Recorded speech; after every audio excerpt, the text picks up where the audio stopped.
को आज का मैच है ऑस्ट्रेलिया वर्सेस न्यूजीलैंड। मेरी होगी बैटिंग ऑस्ट्रेलिया और इसकी होगी बॉलिंग न्यूजीलैंड। ये है डबल ये हमारे दोस्तों। चलो स्टार्ट करिए। जरा आगे क्या होता है देखते हैं क्या होता है।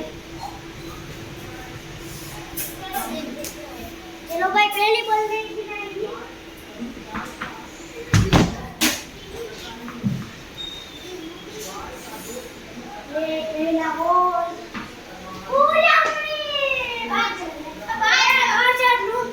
नो दूसरी बॉल दूसरी बॉल दूसरी चले दूसरी बॉल